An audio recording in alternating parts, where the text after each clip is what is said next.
So we finally have confirmation that the first Test Drive Unlimited Solar Crown major update is incoming over the next few weeks, or maybe even possibly months. There's no exact time frame on this update yet, but they do mention that it is coming soon with over 300 plus changes to the game. Now, in this actual list of 300 changes, there are some of the biggies that a lot of people have been mentioning. Of course, the likes of server issues as well as graphical and frame rate issues are all being looked in and aiming to be improved with the first major update to the game. I'm again assuming that this will probably come sooner rather than later, especially given the reception to the game at its early access and full worldwide launch. So in today's video, we're going to head over and have a look what the developers have to say about the launch and fixes coming to Test Drive Unlimited Solar Crown. Okay, so launch feedback and next steps. Dear players, Test Drive Unlimited Solar Crown has been available to all players since September 12th on PC, PS5 and Xbox Series X/S. If you haven't seen it yet, we invite you to check out the launch trailer. So of course that is just the launch trailer of the game. They then go on to mention how it's a pretty big project for them. There's 90 developers, animators, designers, artists and all that kind of stuff. And basically it's a project close to their heart. Basically the project has been going on for over 6 years in development.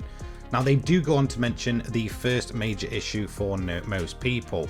As you know, September 5th marked the start of early unlock for Gold Edition owners. Beyond this early unlock, players also got to discover 6 exceptional cars in the garage, 3 exclusive sticker packs and 3 unique legendary outfits. However, the early unlock launch did not go as we had hoped. Many of you experienced connection and or game access issues from day one. We focused all our efforts on improving the game services to allow most players to enjoy the long-awaited Test Drive Unlimited Solar Crown experience. As mentioned in our previous official communication regarding the server issues, we continue every day to work tirelessly to resolve these problems once and for all.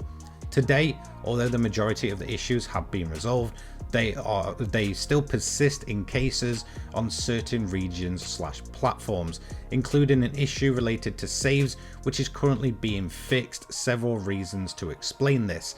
Every day since September the 5th, new milestones of simultaneous players have been reached. This pushes the servers and games databases to face new technical challenges, leading to unprecedented network issues.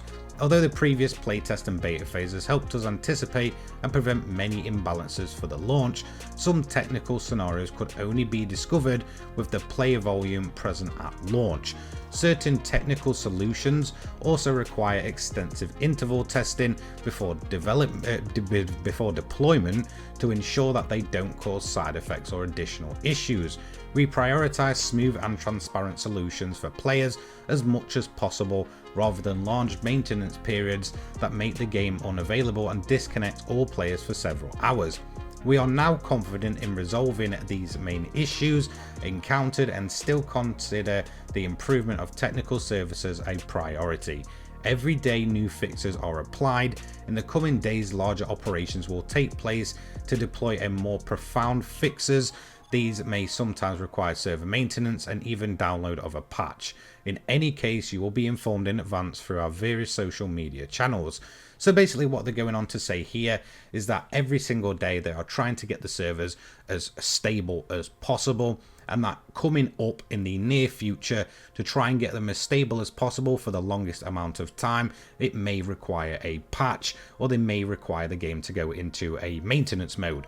Now this has happened once during the game's launch. It was a couple of days prior to the actual full launch of the game, so it isn't something that's kind of out of the ordinary for most games, and it does seem like they are trying their best to get on top of these servers. Now we also have compensation mentioned. This is something a lot of players were really saying, like, come on, you know, we purchased the gold edition, we had the servers pretty much offline for over 24 hours for most players before they could even jump on the game. So as also mentioned in our previous official communication regarding the server issues, we confirm that compensation will be sent to all players who experience incomplete gameplay due to connection/server issues. We are especially thinking of Gold Edition owners who could not fully enjoy the early unlock starting on September the 5th. Many of you are wondering about the nature of the compensation. We are considering compensation that matches the frustration caused by the issues encountered, while ensuring we don't create unfairness for unaffected players or disrupt the unique progression balance of TDU Solar Crown. Although it is too early to confirm what this compensation will be, rest assured it will not simply be a number of solar coins or an avatar cosmetic. So I'm not really sure where they're going with this. Again, they're saying it's not going to be in-game credits, it's not going to be, you know, avatar cosmetics. So I'm assuming it will possibly be some of the more expensive cars in game, and I'm not really sure how they're going to track exactly who was affected or whether they'll include pretty much all players in game. I'm hoping not, because again, for those players that purchased the gold edition, really you guys put out the most money and put in the most time into a project that was kind of not as promised. Next up, optimization and graphics. Again, this is another big thing. The graphics, especially on console, are just not very good at all. Now, even during the kind of really early betas before it went public and I was testing the game out, the sort of private betas, on PC, which is where they were, it looked much better than what we actually see in the final release for consoles. In terms of PC for the final release, I cannot comment on that, but I'm assuming, and from what I have seen, it does look much better. So especially on the likes of PlayStation 5 and Xbox, it really just doesn't look that good at all. So let's see what they say. Beyond connection and server issues, optimization, frame rate and graphics on PC or consoles are also causing reactions. Again, a lot of people are saying this looks like a very outdated game, especially, you know, in comparison to TDU 2, which of course was a pretty okay looking game for the time, but putting them side by side, there really doesn't seem to be that much difference. Of course there is, but it really isn't that amazing. Although optimization and graphical quality has been greatly improved since the first playtests or the latest betas, some of you feel there is still room for improvement. Rest assured, we are also working hard on these aspects. A major update aimed at further improving the visual experience is currently in progress. We will share more details soon. In the meantime, here are some important tips to ensure the best visual experience possible in Solar Crown. And then they just go on to list what you can do on PC and what you can do on console. It's much easier to kind of get it looking better on PC than it is console. A lot of the stuff for consoles is very much set in stone.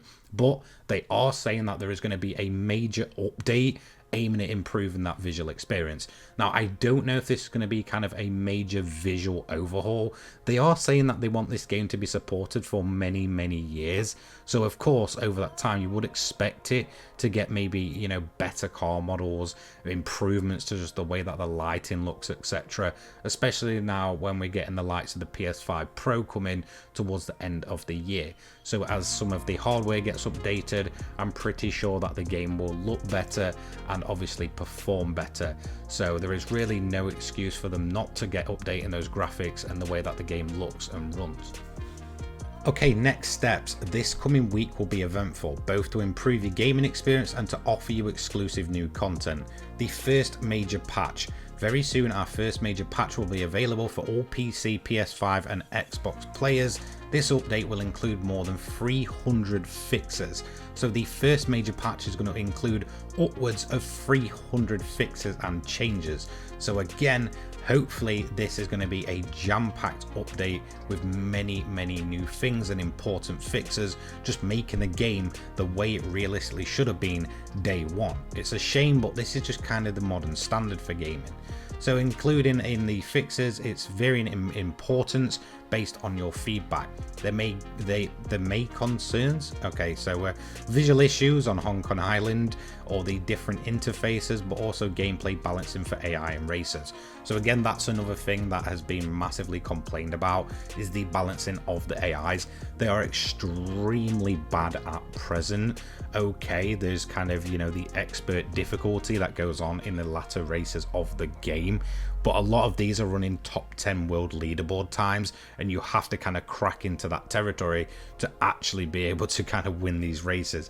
It's ridiculous for some of them. Even now, when I've got around about 70 hours in game, I still haven't managed every single race in game because some of these AIs are stupidly quick. They can take the corners at full pelt no matter what. They don't really need to brake, and again, considering some of the cars are very unbalanced, if the AI's in one of those vehicles, even if you're matching them, you are pretty much out of luck. They can drive almost perfectly into a kind of top 10 leaderboard time. So beyond these fixes, this patch will also significantly improve gameplay optimization, so the frame rate on all platforms. The minimum and recommended configs will be updated accordingly. It will also improve the compatibility and functionality of certain peripherals, so your shifters, steering wheels, pedals, etc.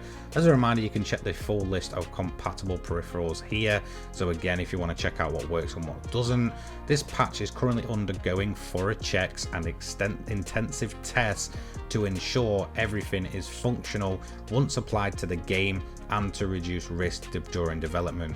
We will share detailed information and then release date on our various social media channels. Then it just goes on to mention some of the dev diary preparation, some of the post-launch content announcement, which of course we've all seen, basically them outline the year one content for this game. And you know, finally, as mentioned, we are pleased to see so many players embracing the game exactly as we always envisioned, seeing you share numerous photos, and then we've just got some of the sort of community photos that people have been taking. So overall, there's looking to be 300 plus changes just in the first major update. And in terms of the rest of the game, the likes of server stability, graphical issues and more should realistically be sorted over time as we kind of go through the lifespan of TDU Solar Crown. So there we go, we do have confirmation by the developers that they are aiming to release their first major patch to kind of fix all of the, I guess, core issues, or begin fixing all of the core issues that a lot of players have had ever since its early access and full worldwide release. Now, in terms of the actual game itself, a lot of people have been asking me, do I think it's worth the money to get that game at present? And honestly, I do think it's a great fun arcade open world racer. There is a lot of content here on offer, and when it runs correctly, honestly, it's a pretty fantastic game. There is no denying that. It's enjoyable, but it definitely has a few core issues that need addressing. Is it necessarily a good Test Drive Unlimited game? Not really at the minute. There's a lot of key features missing, but of course the developers have said that they are aiming to get these in over the next year or so. So at present, it does still kind of feel like a Test Drive Unlimited free beta in reality. I hope this game does prove me wrong over time, and I do expect it to become a much more complete package over time, but like most things in today's modern late gaming landscape, it's just the way it kind of works. A lot of games kind of get released these days with missing features and just get updated along the way, and I do feel like that's the way that Test Drive Unlimited Solar Crown is really going to go. So is it an enjoyable game? Absolutely. Is it necessarily a good Test Drive Unlimited game? Not right now, but I do have hope that over time it will become bigger and better than it currently is. So there we go, the first major update is going to be on the way soon with 300 plus changes. Let me know what you think of TDU Solar Crown down below. Thanks so much for watching, take care guys, peace.